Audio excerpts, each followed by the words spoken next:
Ladies and gentlemen, I take pride in introducing the greatest show on earth.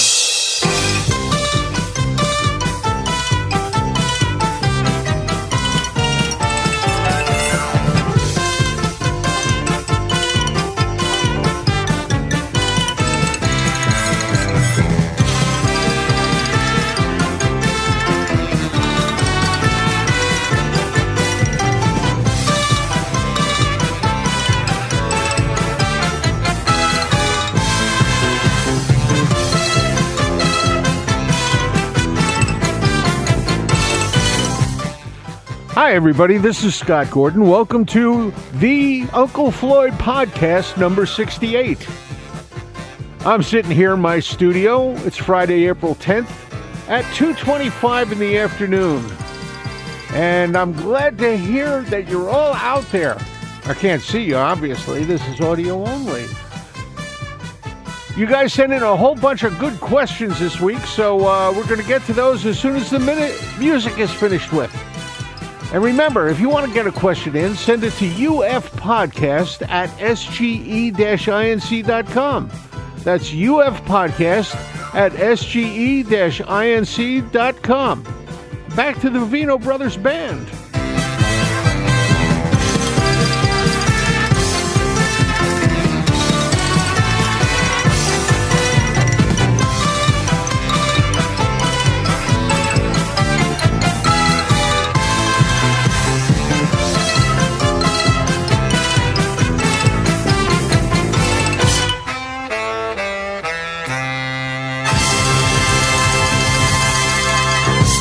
You guys really came through with questions this week, so I'm going to get right to them and answer them all for you. So here we go. Todd Waka sends in, "Hey, Scott, I remember you and Floyd in caricature form in an issue of Mad Magazine, and I also remember seeing a parody ad for instant cameras, and I swear I saw you in that fake ad. Or it might have been someone who looked like you. Can you give the details on how you and Floyd got into Mad Magazine?" Well, yeah, we did a show in Long Island. It was in a dinner theater situation. And one of the people who was in attendance in the back was Mort Drucker, the artist from Mad Magazine. He was over there. He had his sketchbook and he was drawing pictures of people and stuff like that. And all of a sudden, I think that was in July or August of 1981 or 1982. Probably 1982, considering.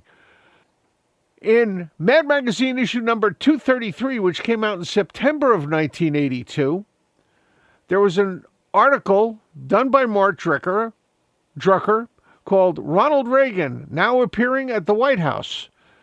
And in there, it's Floyd and me as reporters interviewing Reagan. What can I say? We had no idea it was going to happen. I talked to Mort Drucker. I told him how much I liked his work. And it just appeared. What more can I say? I have no idea why he put us in there. Maybe he just thought we were funny looking, which is how we made our living anyway. From Philip Scardilli. "Hi, Scott. Did you provide the sound effects for A Day in the Life of a Food? They were really great." Yes, I did. Day in the Life of the Food. Floyd would bring in a bunch of food, and he wouldn't tell me at all what he was going to do. He just brought it in, and he did it. And my job was to watch what he did and to just create the sounds that were necessary for what he was doing on the air, which I did. He had no idea what I was going to do. I had no idea what he was going to eat. That's how it happened. Every once in a while, we'd have something that would require a multiple thing, and Charlie and Muggsy and Skip would get in there with me and make some noise. But most of the time, it was just me. From Dennis DeLeo. "Greetings, Scott. Can you give us the backstory about Yogi Narada? You guys seem to have a lot of fun with him because he seems so lethargic and offbeat.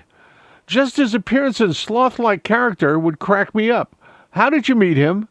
Was he in show business at one time? And how old was he?" Well, Yogi at the time was in his 90s. And he was a sideshow performer in carnivals at one time.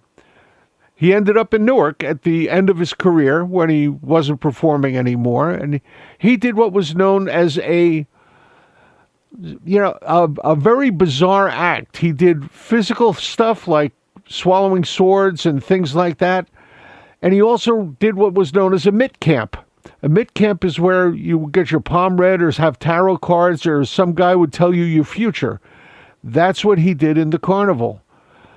And he came on and he was basically an astrologer. Let's put it that way.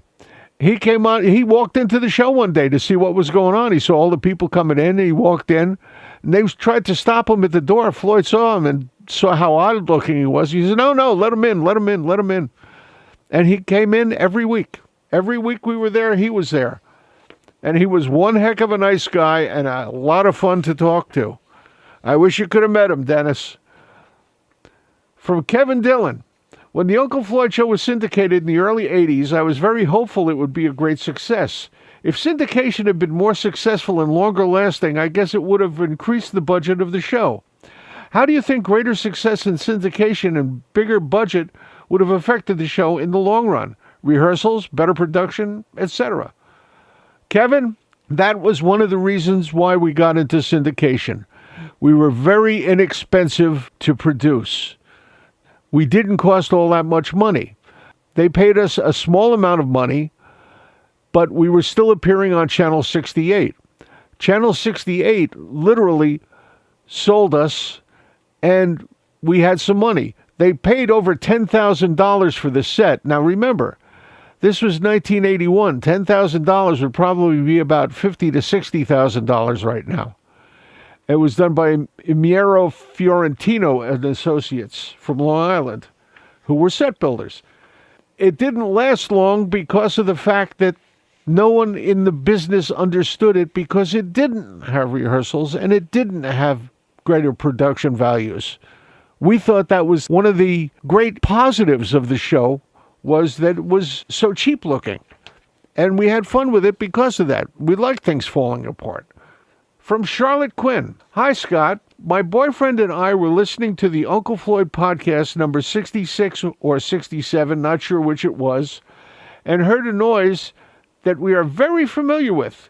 In fact, I thought it was coming from our own living room. I have a Freestyle Libre glucose sensor and scanner, and the scanner makes a distinct chirp when it loses contact with my sensor. But it wasn't mine, and we soon discovered the familiar sound was coming from your podcast. Are we right? Yes, Charlotte, you're definitely right.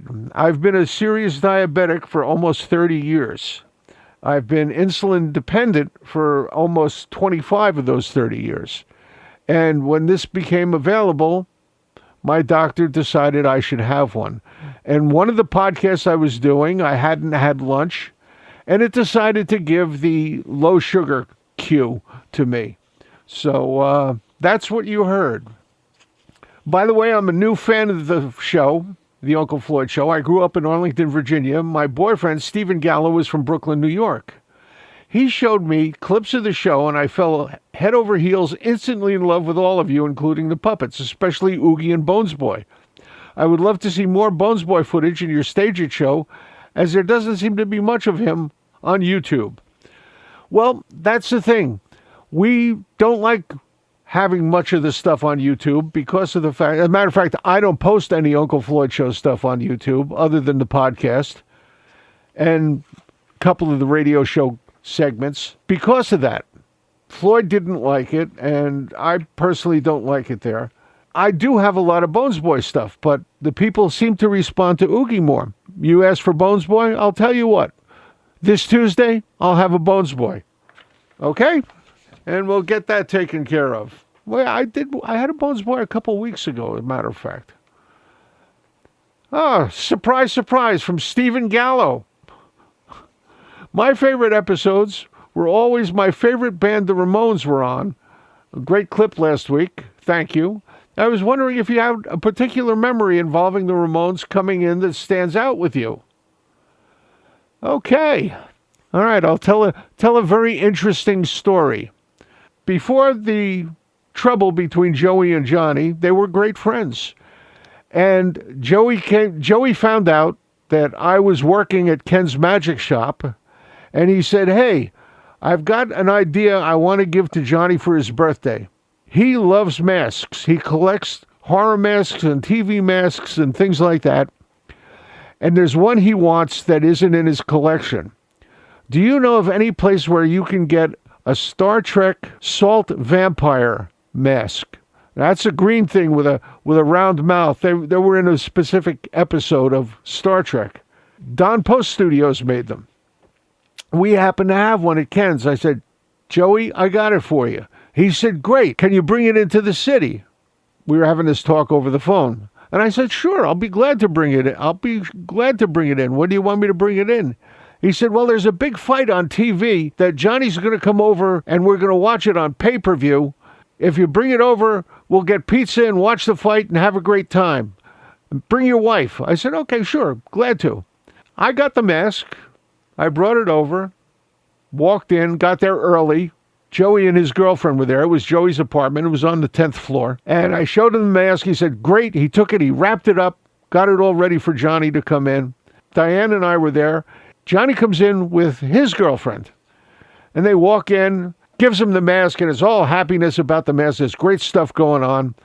And we call for pizza. We order the pizza. And we sit down to watch the fight. Now, this was the great 30-second Roberto Duran no mas fight. We sit down. We thought we ordered the pizza in time to get it for part of the fight. The fight's over. We're sitting there waiting. It took almost an hour and a half to get the pizza. The guy shows up with the pizza and gives it to us and leaves. Joey gives him a nice tip. We opened the box, and this was before they had those little plastic tables that they put on top of pizza. We opened the box up, and all the cheese is stuck to the lid of the boxes. All 3 pizzas. Joey gets totally ticked off at this, gathers the cheese up and makes a big ball of cheese. Now, 10th story in this apartment building.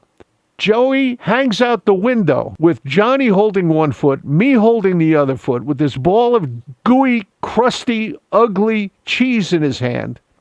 And he sees the pizza guy walk out, and he throws it and hits him right in the side of the head, 10 stories down, knocks the guy on his butt. And Joey yells, "If you ever bring me crap like that again, I'll effing kill you." Johnny and I pull him back in the window. And that is the one Ramon story that's going to stand out in my mind until the day they put me in the ground. Oh, boy. Michael Lepowski, he says, "Floyd was so amazing with adaptation to anything. Do you think that's why the series lasted so long?" No, that's not. That's not the reason at all. The reason the show lasted was because we did what was known as air brokering. Except for New Jersey Network, we bought the studio time, we bought the airtime on the stations. WWHT, WBTB, WTVG, CTN, all of it. We bought the airtime. Floyd went out and sold the ads that you saw. The things for like Melissa Hair Fixer Upper, Ken's Magic Shop, Vans East, all that stuff. Puppies and Pets. Floyd sold all that ad time to pay to put the show on the air. We made almost no money whatsoever doing the show because of that. The only time we did not pay for the studio time and the air time was New Jersey Network. We had a budget. We had to stay within the budget, or it came out of our pockets. We didn't pay for that. A couple of years. This is from Charlie Treeboy. Okay. Any technical info regarding Oogie, especially where and what his controls were? Coordination between Floyd, Oogie voices, and the director switcher, etc. I watch Oogie regularly, and he's what a character. Oogie was very, very simple. There was literally one control. It was a stick underneath his shirt that was like the handle on a hammer or a broom. And on that had a little metal clip attached to a string that went up to move his mouth. So you could turn his head by turning your hand on this stick, and then move your finger on the clip that pulled the string that opened his mouth up. And the mouth was on a spring, and it sprung it closed. And that's how Oogie worked. As far as coordination, we had no rehearsal. There was no rehearsal. There was no script that the director got. And the director had to go by just timing and, the feel of it. I give them a lot of credit for that because they did pretty well. They used to catch Floyd every once in a while, but, it worked. From Matthew DiLorenzo, New York City. Hi, Scott. Got 2 questions. Can you tell us about the 45 RPM singles Floyd created, starting with the Bioya record label itself, and where its odd name came from? That was the name of the studios, Bioya Studios, owned by Lenny and Louis Argisi in Totowa, New Jersey. That's where it was done. Bioya was their name for their studio, and it was very simple to understand the name. Bioya. Blow it out your... Okay? You got it? That was it. And if you take a look at the label, look at the O very carefully, and it'll prove what I'm telling you. Okay? Second question from Matt DiLorenzo. And what were the circumstances of those recordings? The creation and choice of the songs, the performers, and the recording environment. We had a lot of music in the TV show. An awful lot of music. And that music was part of what we did. And we were looking for some merch to sell at the personal appearances for a little extra cash flow. So Floyd came up with the idea of, hey, let's make singles. And we made singles. Muggsy did music, so he did singles. Floyd came up with the idea for Oh Yeah, so Skip did his Oh Yeah song. And that's also the same place, the same studio where the theme was done. The theme I played on this show every week. And that theme was created because the syndicators couldn't get licensing or couldn't afford the licensing for the song that we actually were using at the time on WWHT. The recording environment, it was a basement studio, but it was a professionally fitted studio. A lot of really good recordings came out of that. A lot of jazz recordings, a lot of folk singers, a lot of rock. And if you look at our GC Studios or Bioya Studios, you might find it on a record album that you have already. From Matthew Vigorita. Scott, can you be seen in the Woodstock film? Yes, I can. You can see me. I was working on the stage crew. I was working on the stage crew at Woodstock. I got that job because I was in a gas station. And a guy pulled in this small school bus. He watched me as I was soldering something for a car. And he says, hey, you know how to solder? I said, yeah. He said, can you do anything other work? I said, sure, I can do a little carpentry. I can do just about anything.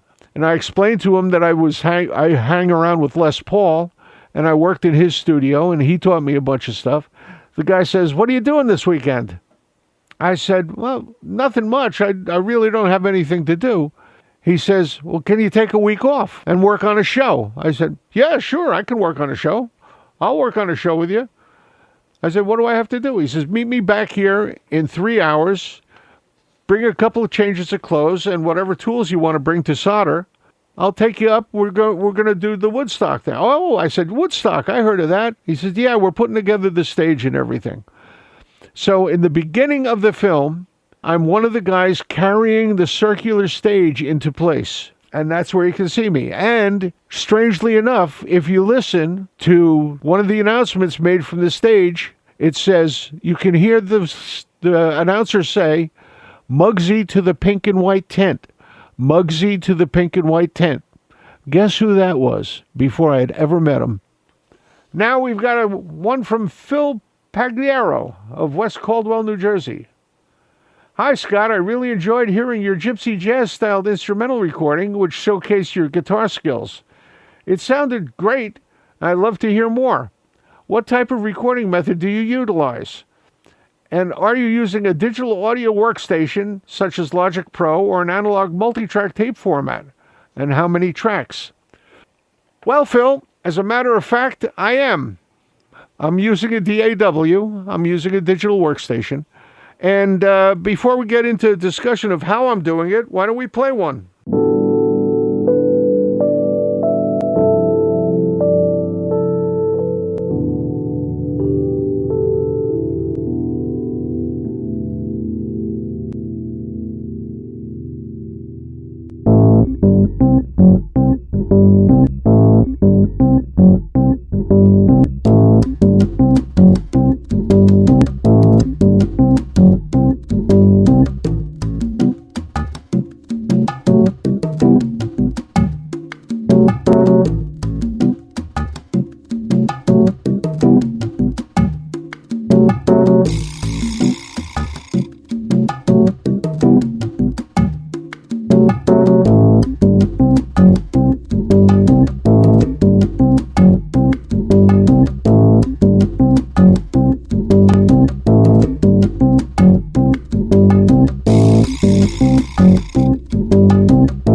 That song was called Capriccio Number One.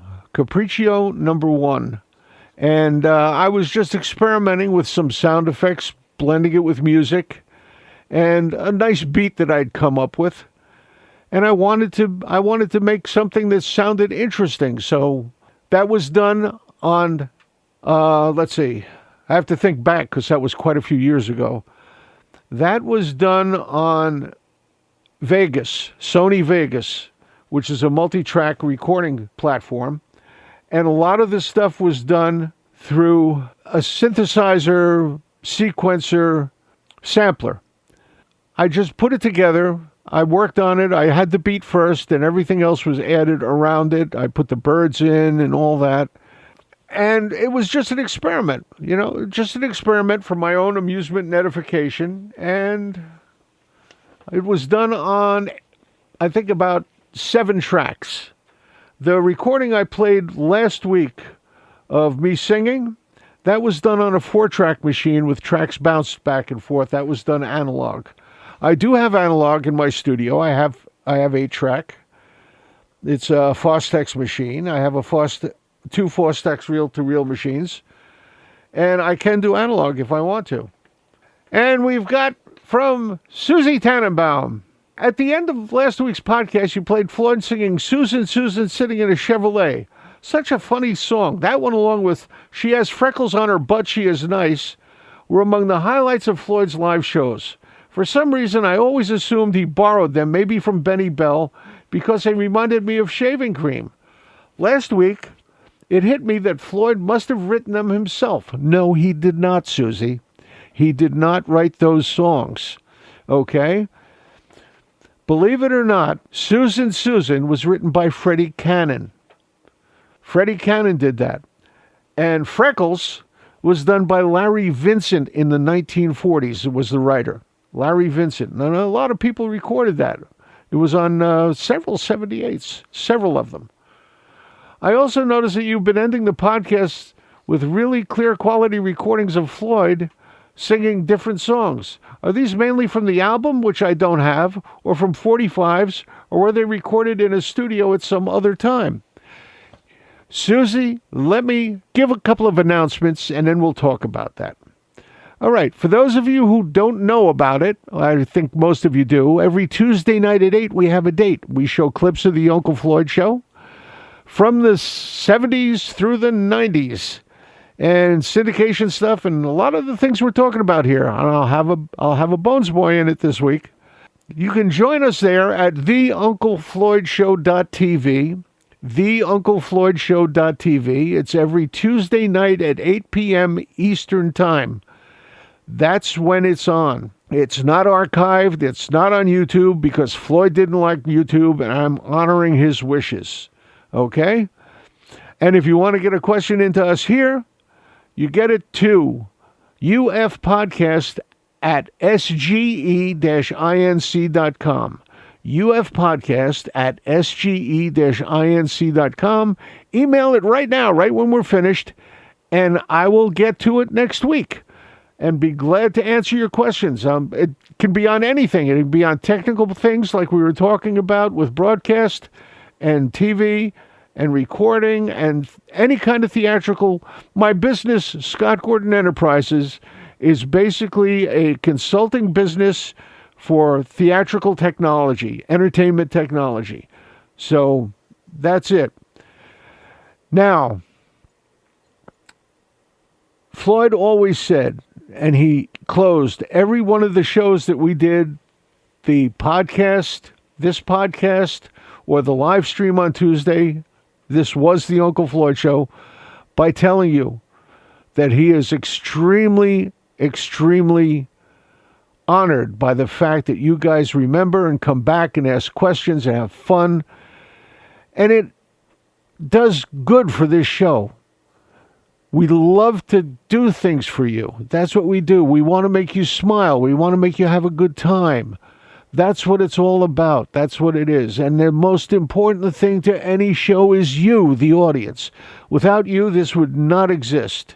It would not exist at all. It would not happen. So thank you for allowing me to do this for you. That's very important to me.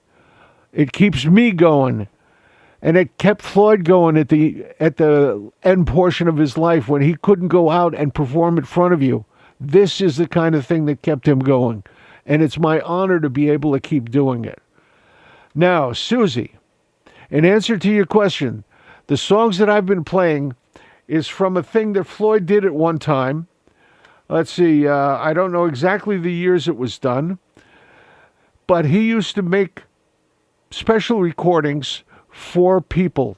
Someone would hire him to do a recording for an individual, give them a disc, like at a big birthday party, like somebody's 50th birthday. And it would usually be a politician or a notable figure from local life. And this is from one of those discs that was made. It's called Uncle Floyd, I Like Jersey Best, 14 songs from deep in the heart of Jersey. It was produced in the Bioya Studios. Lenny Argisi did the recording, and it was just Floyd on piano and vocals. And it was a really good studio, and it really produced good quality stuff.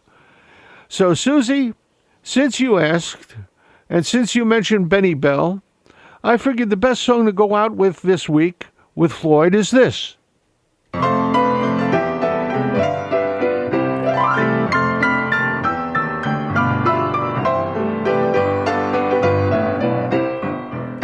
I have a sad story to tell you. It may hurt your ears just a bit. Last night as I walked in my bathroom, I stepped in a big pile of shaving cream. Be nice and clean, shave every day and you'll always be clean.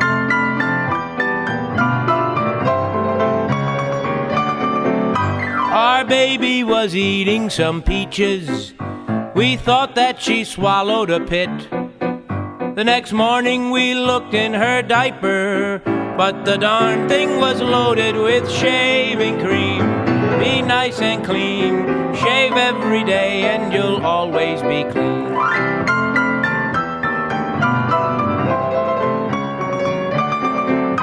A baby fell out of a window. You think that her head would be split, but good luck was with her that morning, 'cause she fell in a barrel of shaving cream. Be nice and clean, shave every day and you'll always be clean.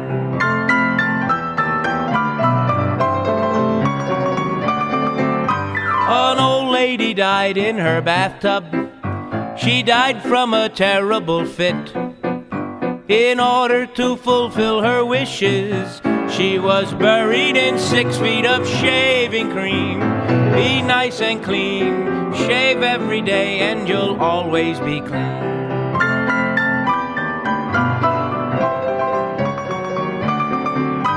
When I was in France in the army, one day I looked into my kit. I thought I would find me a sandwich, but the darn thing was loaded with shaving cream. Be nice and clean, shave every day and you'll always be clean.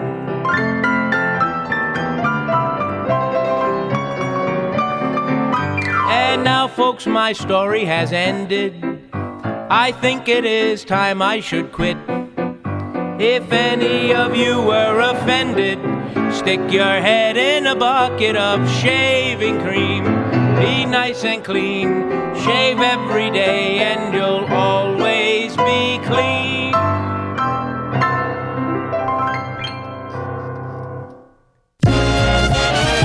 This program was produced in the studios of Scott Gordon Enterprises, Incorporated in Paramus, New Jersey.